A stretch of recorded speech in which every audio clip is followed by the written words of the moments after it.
Nos Estados Unidos, Obama e Bernanke apresentam mais do mesmo. Na Europa, o presente continua sendo grego.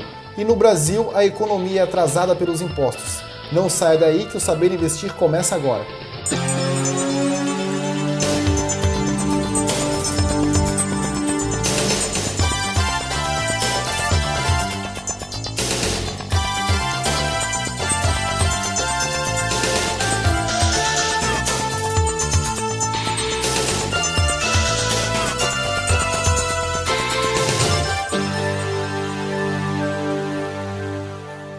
Boa noite.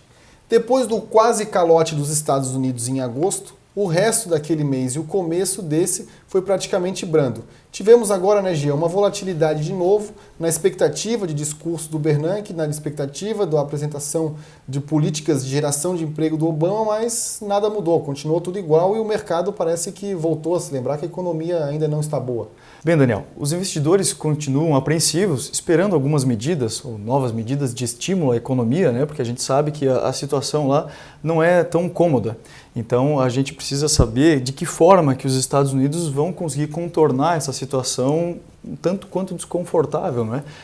E eles mesmos, tanto o presidente do Banco Central quanto o Barack Obama, em todos os seus discursos, reforçam que a economia está fraca, está crescendo menos. Até saiu o dado de novo de seguro-desemprego, de pedido de seguro-desemprego, e mais uma vez saiu acima da expectativa. Então não está mudando nada e os investidores, parece que toda semana eles dão aquele respirada em cima da água, vão nadar de novo, mas acaba o fôlego. O que fica complicado é a seguinte situação: qualquer resquício de notícia ruim que possa aparecer, já bate um certo desespero na turma, né? Então a gente tem visto ali que apesar de alguns dias o mercado apresentando fortes altas, tanto nos Estados Unidos quanto no Brasil, bem como na Europa, mas quando acontecem esses resquícios, o mercado já fica a risco.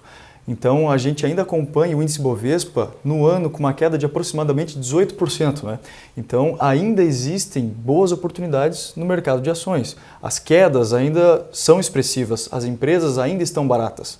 É bom lembrar sempre o investidor, e a gente vem fazendo isso ao longo de todos os programas e provavelmente vamos continuar a falar, porque todo dia pode ter uma nova pessoa assistindo, que são coisas distintas. A realidade econômica do Brasil hoje é muito diferente da realidade econômica dos Estados Unidos e da Europa. Mas o capital, ele é globalizado, ou seja, o dinheiro sai da Europa, vem para o Brasil, vai para os Estados Unidos e fica nessa mobilidade muito forte que tem o que leva os ativos a subirem e decrescerem nos seus preços, né? Mas isso não quer dizer que as nossas empresas estejam em maus lençóis, né? Sem dúvida. E a gente tem sido não só nessa situação de economias diferentes, de realidades diferentes, mas também temos sido testemunhas de dúvidas, fortes dúvidas por parte dos consumidores e dos investidores. O pessoal tem perguntado muito: Jean, Daniel, é a hora de entrar na Bolsa? Então, isso é uma situação praticamente impossível de prever. O que a gente sabe é que agora é uma hora boa para fazer compras, mas não propriamente dita a melhor hora para entrar na Bolsa. Não quer dizer que agora vai comprar e vai começar a subir o mercado. Exatamente. Né? E um outro fator interessante que aconteceu essa semana, que tem causado uma certa polêmica, foi um projeto aí que está tramitando no Senado sobre o fim do rendimento fixo da poupança. Então, o poupador ficou com um certo medo, né? Porque ele sabe que a poupança é aquela situação onde ele tem uma garantia, ele sabe quanto é que ele vai ganhar. E agora o governo quer acabar com esse rendimento fixo, né?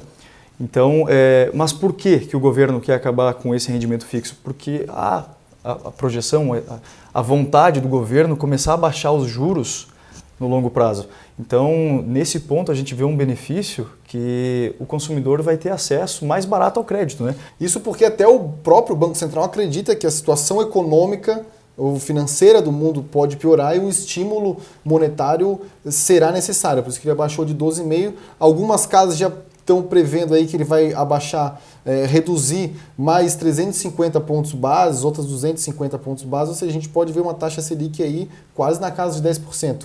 E tendo o investimento em renda fixa, no caso, taxa Selic, títulos públicos, a tributação do imposto de renda e a poupança não, o investidor vai deixar de investir, comprar esses títulos e ir para a poupança e o governo consegue se financiar. Exatamente. Agora vamos imaginar, Daniel, dois cenários distintos. Um, hoje, caso a poupança não tivesse mais esse rendimento fixo, né, e fosse atrelada à taxa Selic.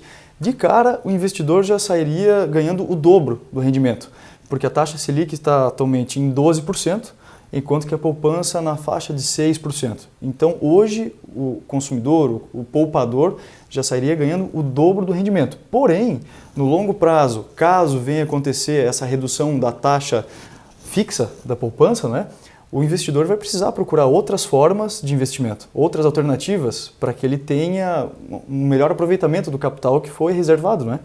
É uma discussão que não vai ser resolvida de uma hora para outra, né? Porque se a poupança passa a ter a sua rentabilidade atrelada à Selic, por que eu vou comprar título público? O governo vai entrar no mesmo problema, ou seja, ele não vai conseguir se financiar. Da mesma forma, se ele onerar demais a poupança, se ele tirar demais o rendimento da poupança, ele não consegue financiar o setor imobiliário. Haja vista que 65% do que é captado na poupança é revertido em forma de empréstimo para o setor imobiliário. Aí o governo não tem o Minha Casa Minha Vida mais. Como é que ele vai se eleger? Vai ter que haver algum remanejamento de políticas aí, né? O que pode acontecer, talvez, a gente vê a situação brasileira de investimento da mesma forma que acontece nos Estados Unidos ou na Europa. A gente vê que o investidor ele acaba migrando bastante opções de investimento em imóveis e principalmente na Bolsa de Valores, né? Porque o rendimento de renda fixa lá fora é muito baixo. Chega na casa do que uns 2% ao ano, mais ou menos, né? Então é um rendimento muito baixo.